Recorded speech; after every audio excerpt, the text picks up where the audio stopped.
mid-waves, like the importance of mid-waves before objectives. Ruddy had the Nash. They were able to set up that wave before the fight, and everything's on Astralis to make the first move. If they just wait, they're going to bleed out in that point. Yeah, and we need to highlight the fact that we could be looking at another Division 1 team getting kicked by a team that came in from qualifiers, we should say. So, interesting. And of all the teams in Astralis, with the roster, they brought in the summer split. The roster, they were almost on playoffs and menacing. Like, what is happening? This is really interesting.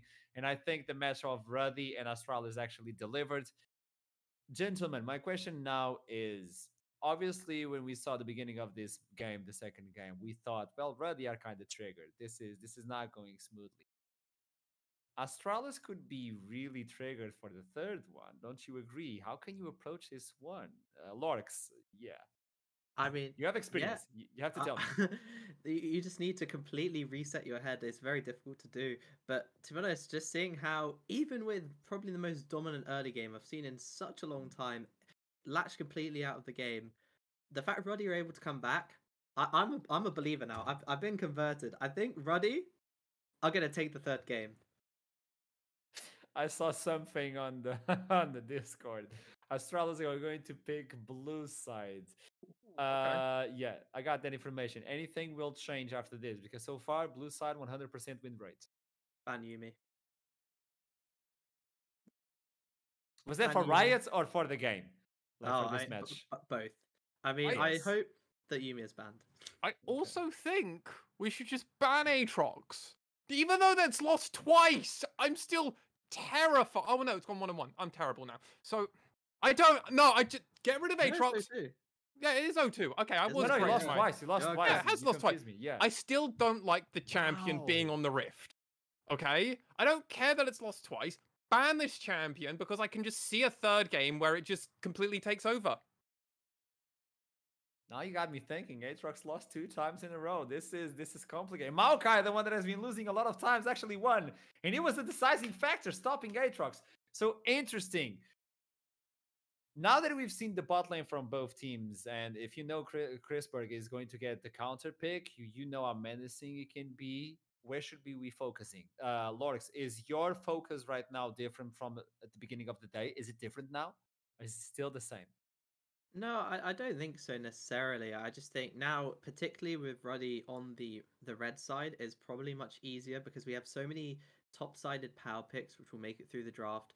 Bot lane will probably go relatively late, and if not, because they're on the red side, Ruddy have that third pick, so they can at least get sort of one strong bot laner ready, and then they can ban out maybe the Lucian, maybe something else. So I think Ruddy are positioned quite nicely. I just hope that the Yumi ban comes through in the first rotation this time.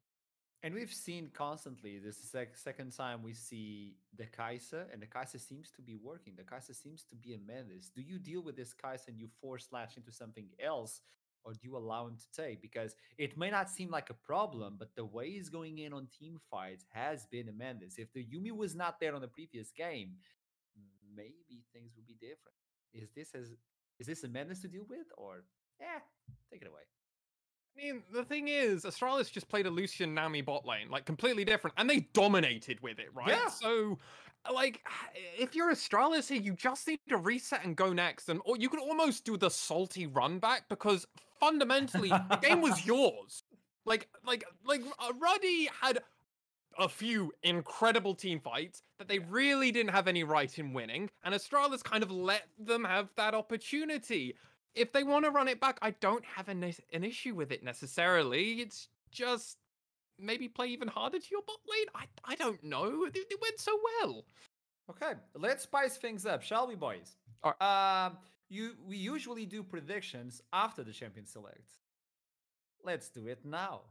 Who's going to take the series? Yeah, Lorix, you just said no with your head, so I'm going to little. No, I've already thrown my hat in the ring. I said I think Ruddy, the comeback they've just had, the confidence that's going to be going through their heads at the moment, it's going to put them in such a good spot. So I believe you think Ruddy. It's ready?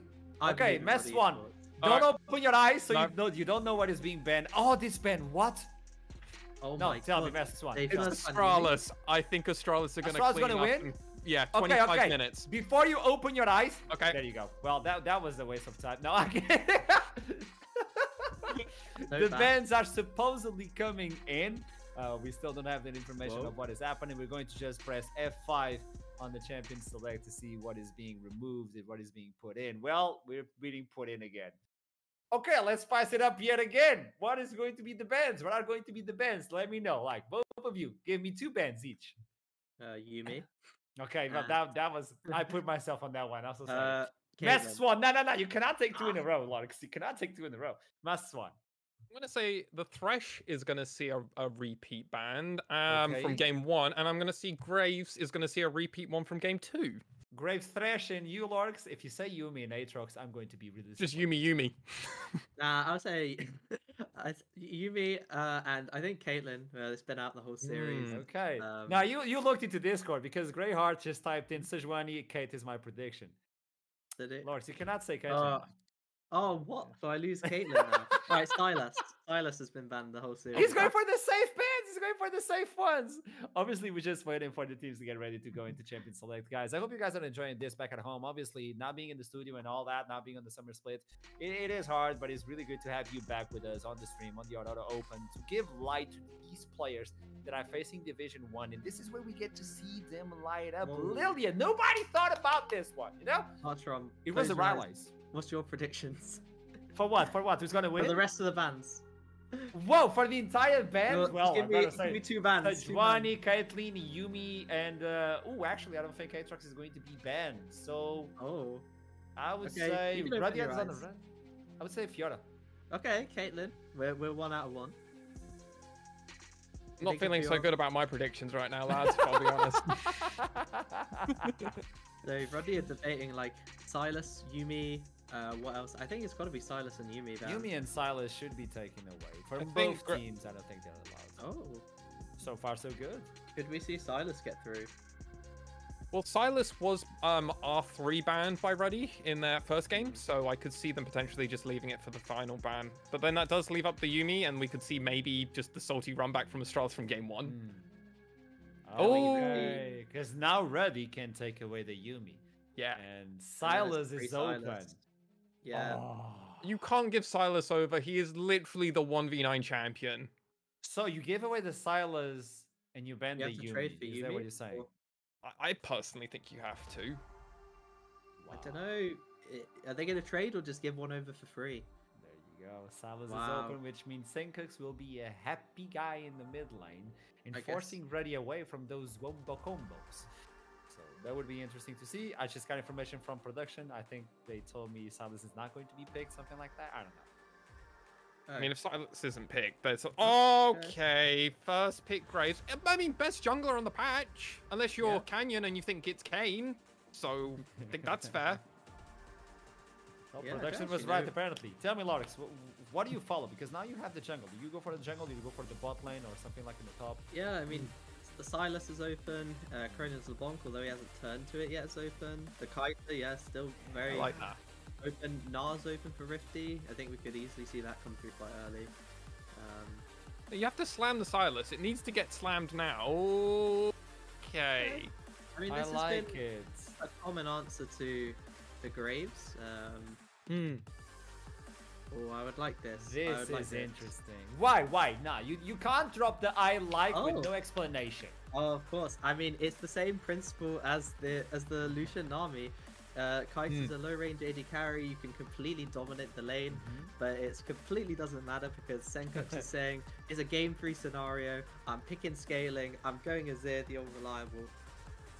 And Azir has been banned for the previous 2 games, which allows Senkux to bring something we haven't seen before. So far, this is an Exodia pick. And if you pick the Ornn, you cannot pick the Trundle on the other side unless you want to do something weird. So you're giving away the Silas. Even if you pick the Gnar, you're giving away the Silas with the Gnar. So those are 2 ultimates that you really want to steal away. Exactly. So why would you not just slam the Silas here and then just ban away some top lane champions? If you're Astralis, that's your scenario now. And I just don't hate. I just hate it, Artrom. If I'm honest with you, I actually hate this. Yeah. Wow, this is a lot to take in because Silas is not going to be picked unless Clay takes Yeah. support as a support role. We've seen it before. Oh. Rifty plays Silas as well, and it's an okay matchup into Gnar. Actually, it is. It actually is a really good matchup into Gnar. Yeah. I totally agree with you. I doubt That we'll would see be it. a 5,000 IQ. Yeah, Yeah, it would be. that would be a lot. So And it Renata looks- being removed again. What else can we look forward? Because we still don't know any AD carry for CRISPR. So do you focus on Kiba or do you focus on CRISPR? I think. Well, now they've committed to Kiva, maybe just drop another support ban. I'm actually surprised Astralis banning the Camille there. I thought they would go for the sort of standard pairings which go with Kai'Sa. Or maybe they're just not afraid of that if the Lucian Nami's still available. So maybe we'll see the Nami ban or the Lucian ban here. Could also see like a Kalista ban. But no. Lulu mean, this ban, do- really. I mean, this does allow Ruddy to at least hard target, and then they're probably gonna. You have to assume they're probably going to blind pick their support and then try and look. Well, actually, no, they'll blind pick their top, they'll top, and then they'll just counter pick the support champion. So like, they don't have to overly inject into something that's going to be negative for them. So I like the double enchanter ban away actually with it, and it also prevents the idea of this skirmish team fight where, especially with Renata, instead of coming into them and trying to do a fair 5v5, like Ruddy aren't interested in that at this moment in time. I think though Taking we away might the just Renekton. see Lucian Nami again. Like, what can you pair with Kai'Sa which is gonna survive? Like yeah. A hope I and a think- prayer, mate. A hope and a prayer. The hope and the prayer. Okay. That's true. That's true. The Draven would not be a bad pick, but then you're putting yourself versus the LeBlanc, which is not the easiest. So whatever you want to pair against the Kai'Sa, you leaving yourself vulnerable to the LeBlanc. Oh, Yone, the top lane. I know Jamad is Wow. somewhere in the world smiling just I because. like this. I like this. There's a good Again, matchup. you are It's not pet- allowed to say this. Oh, Explain. I forget. Yeah, it's just a fine matchup into the Gnar. You need someone who's going to provide a little bit more CC. Yone, not the most, but it does provide a little bit. And it also gives you just this additional threat to bring Kai'Sa into the fight. Nautilus Hover, I like if they're going to pick like a Kalista or a Draven with it. Yeah. Again, They al- same logic. You have an aggressive bot lane who you can play through. But I'm not 100% sure. I'm also a big fan of this Yone because it also gives Ruddy some side lane pressure. Like, it actually forces them to actually go, hey, we can play side lane, we can play the 4-1 split and just kind of play around the map effectively at that. And we have seen them actually doing that okay in this series already. So imagine if they actually didn't fall like 5k behind like in game 2 and then they actually could stay stable. So I like this. Kalista Nautilus. This is a bot lane we've seen a lot, gentlemen, so far. This Yeah. is In the world. full power at the beginning. This is full power. Yeah. You want to take the Kai'Sa away as soon as possible. Last pick, it's the support. Do you go for the engage? Do you go for the disengage? Or do you go for protection? It seems like protection is key. Yeah, I mean, it's more for the matchup bot lane than anything, just to deny that Kalista Nautilus, try and prevent the acceleration plays from Crisberg and Kiba. There is a slight lack of range on Ruddy's team composition, and there is a decent amount of lockdown on Astralis's, so I think this could be quite a difficult one unless there's a really good engage. Feeling a bit more nervous about the prediction now. Oh, you're not allowed to change the prediction right I'm now. not going to change it. No, no, I'm no, not no, going to no. change it. No, I believe you're in not Ruddy. allowed. That's I believe forbidden. in That's Ruddy. forbidden. I think Okay. yeah, maybe we could see some level 1 shenanigans here. Braum, Nautilus, very active champions. And, I'm uh, looking forward to watching Taxa this game. That's all I'm going to say, Archer. There you go. That is the one I was looking for as well, but also keeping the highlight that Senkooks that even if he uses the Empress Divide, almost everybody on the other side can just jump the wall. Everybody has ways to just, okay, thank you for the wall. I'm going in anyway. So it's going to be an interesting one. It's going to be chaotic. It's going to be Astralis versus Ruddy. And it's going to be the toss into the castles for the last game. Will it be Division 1 or will it be Ruddy moving forward? Take a look. Thank you so much, as always, Archer. And boy, the last game reminded me just how much I love League of Legends. And looking at the draft for Game 3, I'm just as excited for this one, Soph.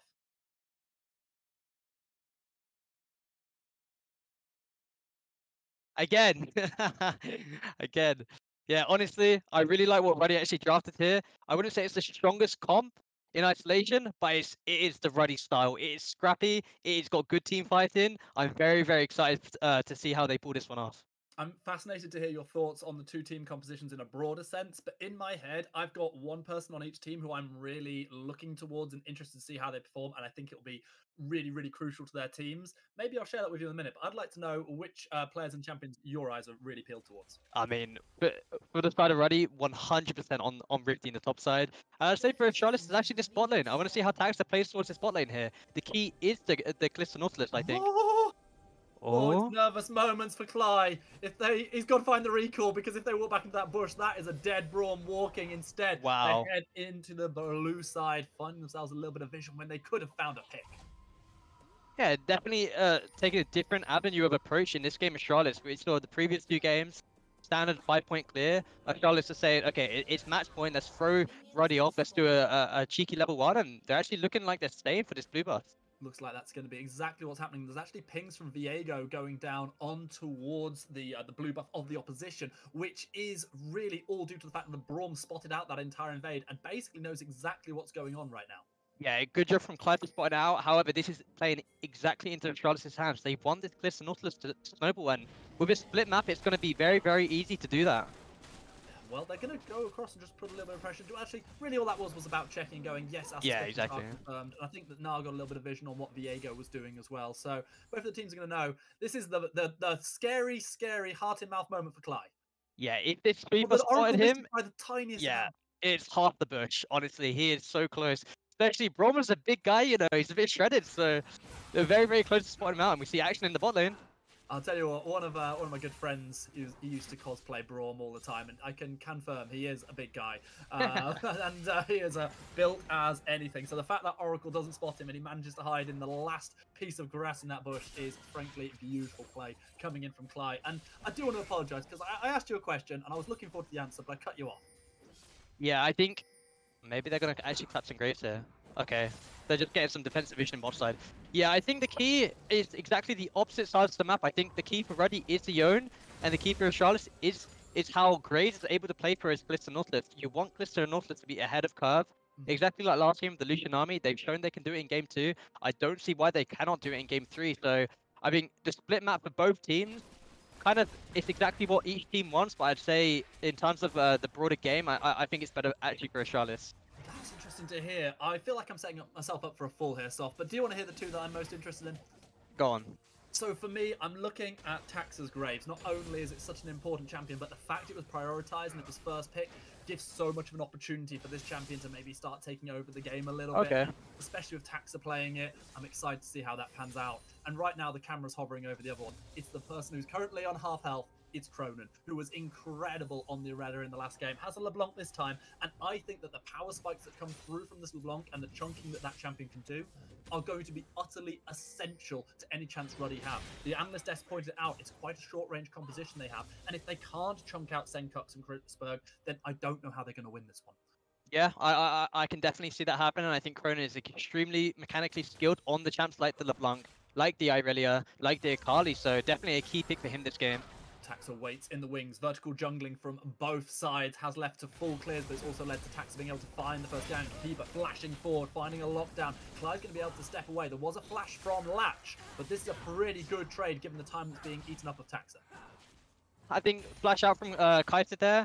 Actually, the CS isn't too bad for them in the bot side, but again, we're seeing the early pressure come down. You know exactly what Astralis want to do this game. They want to be playing towards the bot side. However, this does leave Viego open to another invade onto Taxa's respawn camps in top, so we're probably going to see him pick up this and probably take a reset right after. So much vertical jungling in the early side, neither of the junglers having gone over to their top or bot side respectively, and it's certainly making for quite an interesting map there, a real divide, much as you said there was going to be based on some of the champions that we have playing and in play here.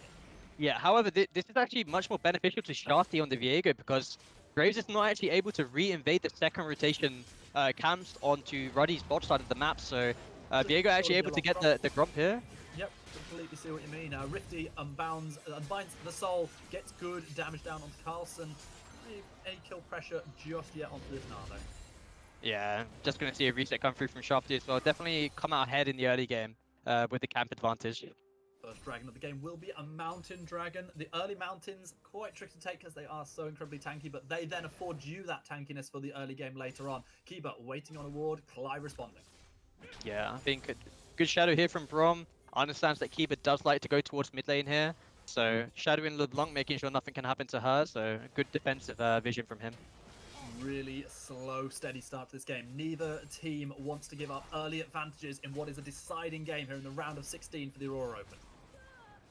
Yeah, we're probably actually going to see both junglers now go towards the bot side. Viego on a ward here, so not actually able to get the gank down on Victor. Could see a counter gank as well from Taxa.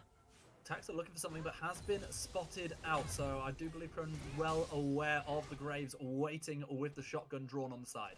Yeah, we're actually just going to see a Astralis take over the bot side vision. Possibly look for an early Drake, but with Viego on the bot side of the map, I would say it's actually a bit risky here in this case. I think it's more than a bit risky. As I said, the Mountain Dragon really does take a while to burn down, even with a Graves in the early game. So this is a risky play, and I don't think it's something that Tax is going to opt into.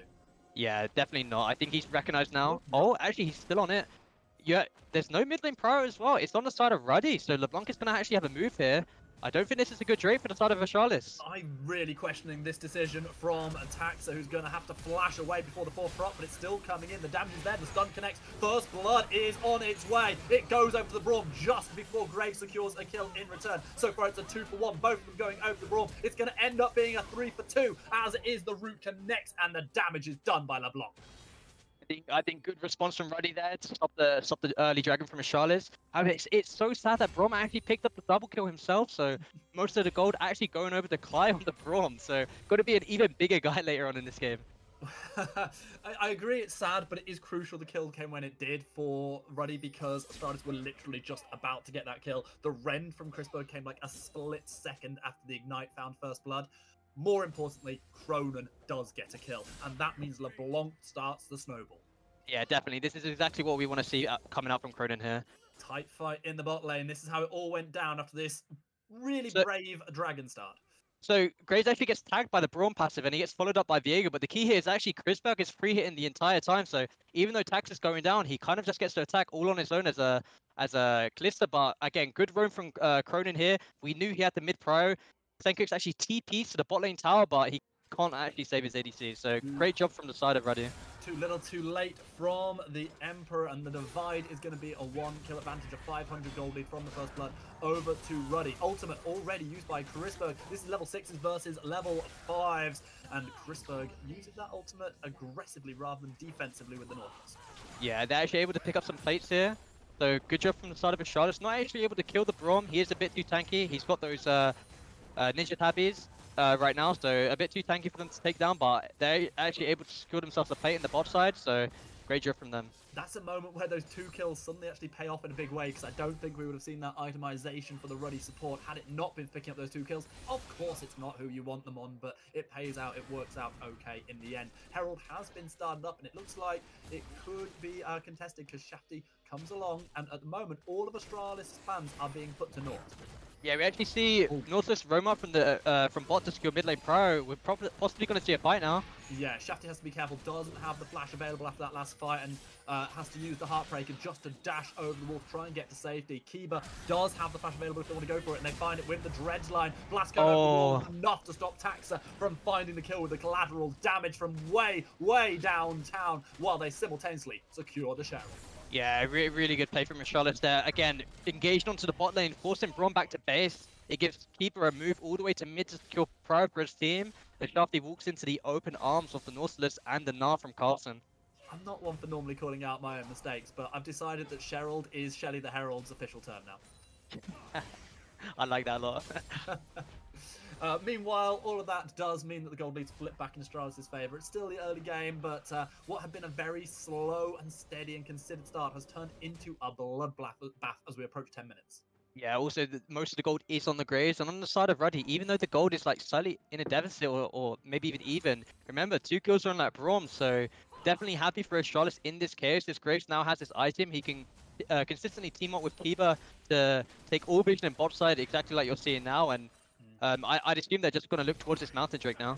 I would be quite surprised if we don't see that one being started up again, given how things went last time. Also, the item differentiation between Larch and Chrisbug is just massive. The Noon Quiver, and the Berserker's Greaves in comparison to just parts that are there for Larch, not even completed boots. But it's Cronin who's going aggressive, and actually this is a 4v3. Root is going to connect, forcing the stopwatch out of Kiba. However, the damage being thrown down by the Callisto is absolutely huge. And Emperor's Divide catches onto Larch, who's left without a prayer. The knockup comes through from Kiba after the Fate's Call, and that will be another kill. One is turned back as the Ignite yet again works out well for Clyde, but it's not enough to save the rest of their teammates. Braum is trying to do everything to get the team to stand behind them, but they're going to have to put them on their back soon if they keep picking up these kills.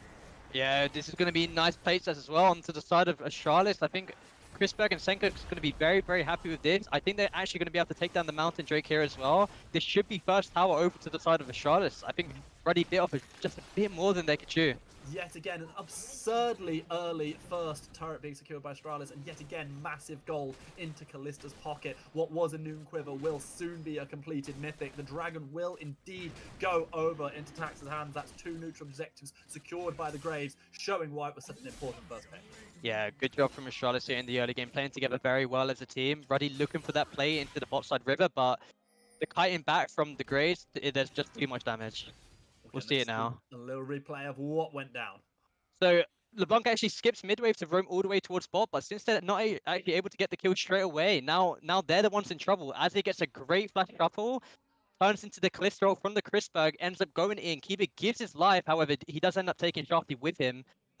Clyde gets away very, very low, and once we get out this replay, we're actually gonna look at the amount of kills Braum has. He actually has the most kills into the game as a Braum, so he's very, very happy. Maybe, but we'll come back to that one in a minute, because Latch is absolutely devastated by Chrisberg's damage. So strong right now. Rifty trying to make something happen on the castle with a bit of help from Clyde and Shafty, but the teleport will come through from Senko, and I think that Rifty could be the one in trouble, because the soul will be rebound. And Nar will whack them straight into the wall, and this was a step too far. Yeah, I think Astralis just winning both sides of the map here. Really, really great stuff from them. Even though the Braum is very happy, I don't think his Kaiser is. Kiba's in trouble. Yeah, Kiba has not got the flash available, and that's just going to be a pure and simple kill for Cronin. They're going to need to keep doing that to give themselves an opportunity. Yeah, I mean, we'll jump into the replay here. Kiba just going through vision, doesn't actually see that he's been caught. Again, I mean, there's just not much we can do here, to be honest. He's just a sitting duck for Braum and Viego. Easy kill for them. I saw that one happening just as the last replay before that one had started, and I was like, that Nautilus, and by the time we came back from the replay, Nautilus was alive, so I just assumed, oh, they must have found a way out.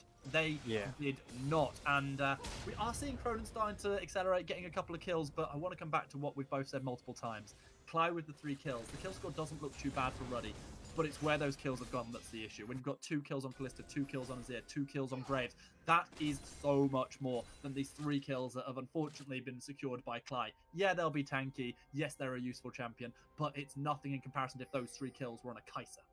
Yeah, you definitely want to be looking at those kills go onto your carries. However, Cronin is looking pretty good in this game. He's around even with the 2-0 Azir, so great job from him. I think he's definitely going to play a key factor for the side of Ruddy later on in this game. Meanwhile, up on top side, we've got a little bit of Australia lanes, and it's going to just be Latch clearing up as much CS as they can. Yet again, Astralis building up a significant gold lead through their early game power plays. They've shown that they know how to really take over and accelerate these early games, but in the last game, they kind of showed us that they didn't know how to put the final nails in the coffin. So we know for a fact that Ruddy are not dead and buried, and we certainly won't be making any statements opposite to that anytime soon. Yeah, you definitely can't count these guys out. Last game was such a disaster in the early game, and they were able to come back through excellent team fighting and picks. I don't doubt them ever, honestly. So great job to them. I think they're still in this game. They are very much still in this game, and they'll be even more in it when Cronin is able to recall and complete this mythic. Feels like that's something that needs to happen real soon, just to give themselves that power spike so they continue to rinse through the health bars, continue to accelerate the way they're playing in this game. Yeah, the side of Astralis has got item advantages on basically everyone right now. However, I'd imagine LeBlanc is going to be going back to base and purchasing that Lugens very, very soon. So I think he's definitely going to be a key factor to this next Dragon. If LeBlanc is able to get her Mythic before then Ruddy can for sure win that fight.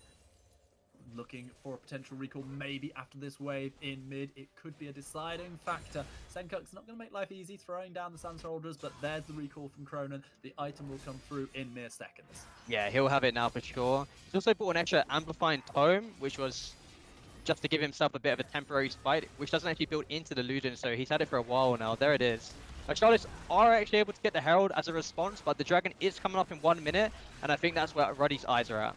I mean, you say it as a response, but it's not really in response to anything. It's just free gold going over to Astralis, Yeah. and they're just taking whatever they want at this point. If they can continue to do this gold lead could get to a point where it's and sort of irreplaceable damage. The Dragon will spawn up in 45 seconds. Cronin trying to do what they can to force him this wave and maybe get a bit of extra gold into Ruddy's pocket, but at the moment they're finding themselves able to do very little of anything. Someone else who's been able to do very little anything so far, one of the stars of last game, Rifty, on the Yone, 0-1, so still 9 deaths away from the power spike, but has crucially got that mythic. Yeah, I think not much you can do on the side of Ruddy if you don't have your items. That's simply just going to be a free Herald for the side of Astralis. But the items are now coming through for Ruddy. They're looking at their mythics and their first item completion on the Viego, for example, even though it is not a mythic item. So definitely going to be looking towards this Dragon now. Both teams running towards the mid lane. Senkuk's going to take a lot of damage. Nice dash away from the Emperor, and Cronin isn't going to be able to secure a third kill of this game. Looking for some damage onto Taxa, but has to step away as the shotgun is pointed in LeBlanc's direction. Okay, they've actually ended up going to the top side, decided no, we actually don't want to fight this Dragon. They feel like they're not strong enough, so actually able to contest this mid lane prior and give Kaiser a free push into top. And maybe a kill going over to Cronin as the root connects on Senkuk's, but there wasn't any follow-up damage as the Dragon is secured. All that's really happening is Ruddy aren't gaining anything and Astralis are taking what they want. Part of this because Chrisberg is in such a position of power right now.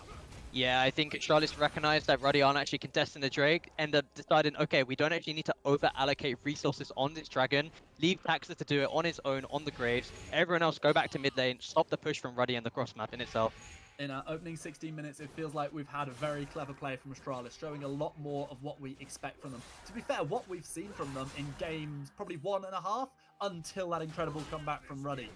There is still that opportunity for that to happen again, however. Astralis, summoning the second Herald of the game, will close down and take this turret as easy as you like. Yeah, this should just be a free tower here for Astralis. Herald actually not getting the charge off since it's already dead. Possibly looking to tier 2 here.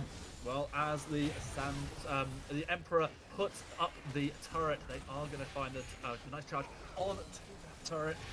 Good damage being put down. Nice defensive plays. Taxa was taken relatively low, but Astralis playing well within their safety limits. Yeah, I mean, Ruddy can't actually look at a fight here because remember that Azir tower is very, very powerful. So not actually able to dive that tower in mid. So a good job on the first tier tower for the side of Astralis, but honestly the Herald was a bit wasted here.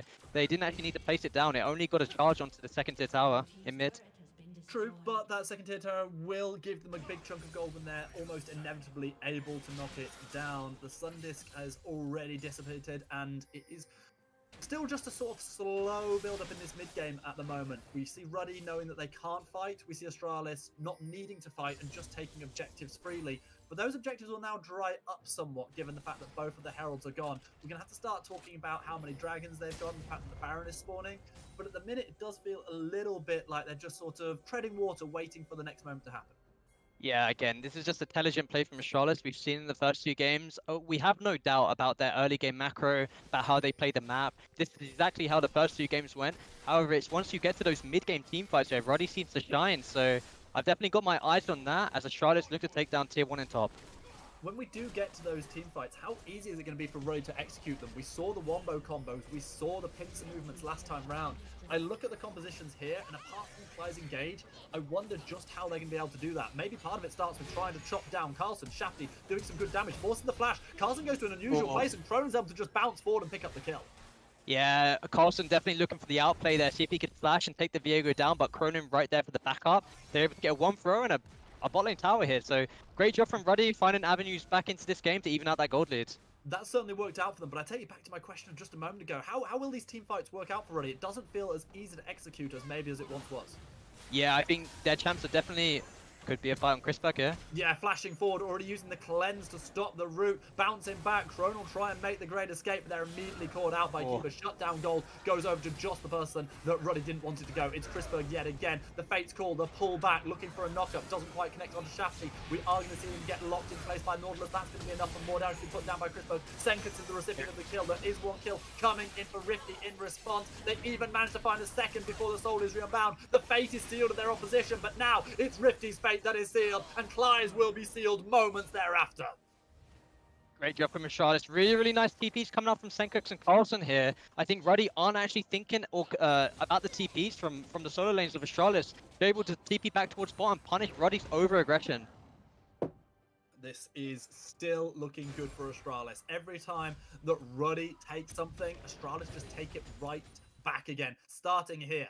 Yeah, I mean, Chrisberg sees Cronin on its own. He starts fighting him as the Callista. However, he realizes Cronin actually jumps into the push. He has no vision, but Cronin makes the mistake of jumping back, able to bring him down. And now it's just actually an over chase from Ruddy here. They think they can take down the Nautilus, not thinking about the Callista ultimate.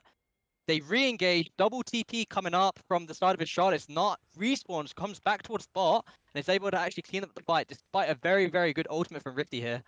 It was such a good ultimate, and even though I suppose you get to say that Astralis won the fight in the end, I still think there were good signs here for Ruddy. They still managed to pick up good kills. They still showed that their team fighting prowess is significant, and it kind of answers my own question before you're even able to in a little ways off, because they basically say, yeah, we can still team fight. When we come towards the late game, we are still going to be a presence. Yeah, I think honestly, I'm a Ruddy super fan after that game too. I will never doubt this team when it comes to the mid-game team. Yeah, I mean, we'll see though. This is much harder to execute. I think it totally depends on Rifty. If he's able to find these engages with his ultimate into the backline of Astralis, you need to be able to get to this Azir, this Callista, this Graves without getting disengaged from the Gnar ultimate and the Nautilus. So very, very excited to see what Ruddy can do this game. Third dragon arrives and departs almost as quickly as it came. That's 3 stacked up for Astralis. It will be a turret traded on top side of Rifty and Shafty, but that is already a potential very early Cloud Soul. And just like I said in game 2, I really feel like there's so much impetus now on Ruddy to make sure they get the next dragon. Otherwise, it could be such an early Elder for Astralis. Yeah, I mean that's the key, right? The Elder, because I actually think, despite Cloud Soul being very, very strong in its movement speed, in terms of actual combat stats, it's not going to give Astralis more damage to win the fights, right? However, the Elder Dragon is very, very scary. So Ruddy deciding to give over Soul Point, but I think their eyes are definitely on this 4th dragon. Yeah, I'm completely with you on that one, Soph, and I'm just casting my eyes towards some of the itemization. Still such a massive gulf between the Kai'Sa and the Callista, but I said this in the last game. I said how far Chrisberg was there, and then the Lucian started to falter somewhat, and Latch on this Kai'Sa showed how good they are in the late game, so I'm certainly not giving up hope anytime soon. We've also got double items coming through from Yone, and due to his passive, he's actually got 100% crit right now. It is a huge power spike for him. He's definitely going to be a force to be reckoned with in these fights. Love to see it. Yet again, Ruddy, even though they're behind, they're keeping themselves relevant. They're keeping their CS numbers either equal to or even better than their opposition. And while they might have given over some really big kills to some really big carries, they are still ever present in this game. Astralis surely must be aware of what happened in the last game. That must be playing on the back of their mind. Yeah, Astralis actually set up this Baron here. They're actually going to start it up, so we'll see how this plays out. TP from Cronin. This is a 3rd item now completed on the Kai'Sa. They decide that with Rageblade and Runan alongside that shield bow, this is the time to go for it. It's going to get stopped, however, it is just showing what Astralis are capable of doing at a moment's notice. Yeah, I think they're starting off that Baron specifically to burn Cronin's teleport, so great job from Astralis. I think this Callista is suddenly very, very scary at 3 items here. Very scary indeed, but we saw how quickly the Lucian got bopped by some clever plays last time. Just don't know how Ruddy are going to be able to do that unless Rifty or Cronin find just the perfect pick. Yeah, I bring attention to the fact as well, the Shattered Crown coming out for Senkux this game, so even if they do find the pick onto Azir, he's going to have so much damage reduction coming from his Mythic. Fly is caught out, gets Emperors divided over the wall, flashes back over to the relative safety of Shafty, but they're still being chased down. The Fate's Call will not that knock up, but the Dredge Line will. That will be a kill secured. That will be a 5 versus 4 scenario for Astralis as they look towards Baron. Yeah, this could definitely be Baron for them, but they want more. Maybe they're actually looking for top lane tier 2 instead. Rifty continues to push in bot, might be able to get on towards this tier 2 turret, and maybe this is actually Ruddy getting the better of one of these plays. I think you just start the Baron. You need to force this Yone CP, or you need to at least trade something for him getting this bot lane tier 2 turret. So I like this start from Astralis here. So much vision in the Ruddy red side jungle. Shafty has got the Oracle going. He knows he's going to get spotted out, but he's got to do something, and he's got to do it now if he wants to stop this Baron. Carlson goes over the wall. The Baron gets burned. It gets rendered. It gets smoked, and now it's gone. There will be a trade of kills. It might even be a second, but no. Azir comes over the wall and puts paid to that. Kai'Sa finds one onto the Gnar, but now Cronin's had to flash away defensively. Latch cannot escape from the chasing Graves. Puts down the exhaust, buys a little bit of time. Has Clyde coming to try and help them stand behind, but Chrisberg says no, not today. Meanwhile, Yone continues the push in the bot lane. Really nice there from Astralis, but a good turnaround from Ruddy. Rifty ended up deciding, no, I'm just going to stay bot. I don't care if you get this Baron. I'm going to get this tier 2 and continue scaling up on this Yone. And he's got a lot of gold in his pocket now, able to impact these teamfights later on. The downside of that, and we kind of saw it in the last game from the Fiora, is that now it is so crucial that this that Rifty does something with all that extra gold that's been accrued. Chrisberg being chased down, does have the support of the Azir. In goes Rifty, using the Soul Unbound, taking a lot of damage. The Fate Seal will recall into a moment straight into a Fun Disc if he's not dead already. Azir finds 2, Kalista finds 1. Astralis ripping Ruddy's hopes apart. Yeah, honestly, Chrisberg even overstaying for the top lane tier 2 there. Ruddy wanting to punish, but great TP from Senkux all the way in the base, on top lane, all the way in the back. So Ruddy doesn't actually see that his TP coming through. Shafty wants a little bit of something. Taxa trading damage back on to Latch, and with the Kai'Sa dead, Shafty's got nowhere to run. Flashes over the wall. Yes, Viego will live, but I don't think the base of Ruddy will be so lucky. Yeah, I mean, Ruddy just getting, they're losing all across the map right now. I feel like Astralis are just completely prepared to whatever they want to do. They seem to be running away with this one. This was the real killer instinct that was missing for Astralis in game number 1. They've pushed forward. Yes, in the last game they managed to take an inhibitor, but this time it looks like they're going to be close to being able to secure 2. Shafty still waiting, still trying to make something happen. Has to be careful. Yeah, I think even though he wants to go for that Gnar, he's not, but I just don't think he can at this point. He's very weak on the Viego. He doesn't actually have a damaged mythic item. He's got the Frostfire, so he's a bit more of a tank instead of being full damage. So yeah, not much he can do there. And also, I don't think there's much they can do about the Dragon either. We've already seen that Rifty's opted to go top side, doesn't have the teleport available. This is going to be the Cloud Soul. You're not wrong. Cloud Soul, by far, I won't say it's the least effectual of all of the Dragon Souls you can get. But what comes after is more important. 6 minutes now on the clock for the Elder. And honestly, the way the game's going at the moment, I'm not entirely convinced Ruddy will make it that far. Yeah, it's looking pretty rough here. I think Astralis has just been in full control from the mid-game onwards, something we didn't actually see in the previous few games. I mean, usually you see Astralis having the early game control, but faltering in the team fights to Ruddy. But this game, they're completely prepared to whatever Ruddy wants to do. So great job for Astralis here. The Nash is running out, however, in 15 seconds, so I'm not sure if Astralis can actually advance their push any more than this. They can't, but they've done so much with that Baron empowered push that you're talking about, already building up an 8,000 gold lead. In a game that had been so close through the early game, they have yet again shown great dominance. And there we see it, massive gold in the pocket of Chrisberg yet again. Yeah, the Baron buff actually runs out. Let's see if they're actually able to get the tier 2 bot without it. Seems like they actually are able to do this, so good job from Astralis, stacking that bot wave, making the minion wave so big that Ruddy aren't actually able to clear it in time. Senkux and Chrisberg have so much attack speed, they have so much damage, they want more. They're looking for an inhibitor turret at the very least. They continue to push forward and there's nothing Ruddy can do to stop them. The second inhibitor turret falls, a catch straight onto Rifty, and they try to get out, but they can't. They're dead. Ruddy trying to defend their base desperately, but the Nexus turrets are under threat. LeBlanc is gone, and with Cronin dead, this could be the end of Ruddy's dreams. A Nexus turret falls, the ace will be completed. It's clean, just like this game has been from Astralis. The final Nexus turret will fall. This is going to be Ruddy meeting their fate. Astralis were great await. Sad for Ruddy, it was not meant to be. I think incredible team fighting from Astralis this game, a huge improvement compared to the game 1 and 2. They were able to get it into the bag this time, so props to them. Well, Ruddy gave us hope of an incredible comeback, of an underdog story, but Astralis dashed those hopes. What for you was the real key moment of that game? Honestly, I think the as-is TPs, I think Senkux played brilliantly, understanding the plays that Ruddy wanted to make this game. He was always there with his CP to defend the plays, and I want to give credit to Taxus Graves as well. Such a driving force in this win for Astralis. So props to the mid jungle for Astralis this game. Great performance from both of them. Graves' first pick. It was worth it all along. Soft, it's been an absolute pleasure getting to share this series with you. I know it's been your first cast that you've got to do. It has. And frankly, you absolutely killed it. It's been an absolute Thank you. pleasure for me to get to cast on the Aurora Open as well. And right now, I'm going to fire it back to that wonderful face that belongs to Archeron. Thank you. Thank you, lads. You guys were amazing during the 3 games. You guys did wonderful. It was interesting to see Astralis being taken into that 3rd game of the series. I guess your prediction fell flat, Lorx. You had some expectations, but it seemed like Astralis was on a different page at the end of this game. Yeah, I would say they just cleaned up actions that we saw throughout this series, and sudden rotations around to assist certain lanes particularly came out a lot from Astralis, from where we had seen them maybe have faux pas countless times. They didn't do it this time, and my flip-flop prediction was correct, so I'm very happy right now. So.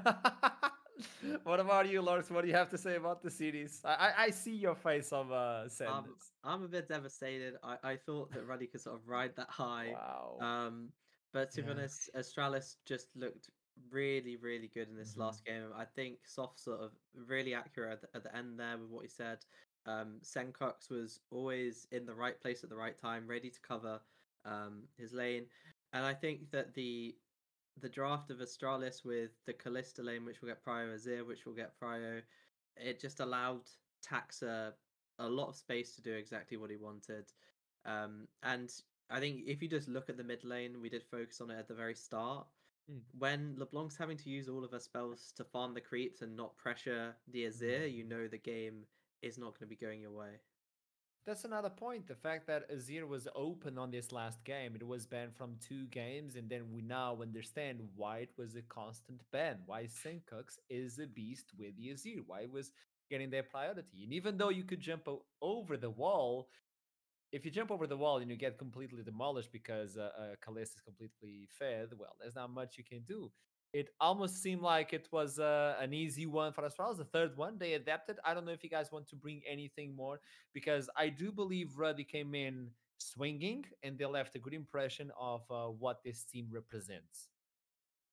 Yeah, I mean, there was a lot of like honestly, the Ruddy team shouldn't feel bad about any of this. Like, they showed a lot of promise, and honestly, if things just kind of broke a slightly different way, they'd be in the quarterfinals. And then what do you say about that? Like, a team that came through the closed qualifiers haven't stopped going since they got here, and then almost make quarterfinals. That's huge takeaway, and I'm expecting a lot from all of these players and the whole team in the background as well. Agree 100%. Let's see what they provide with us for us in the future. But before we do that, we need to talk with someone from the team itself. But let's throw it to a break before we embrace that interview. I'll see you in a minute.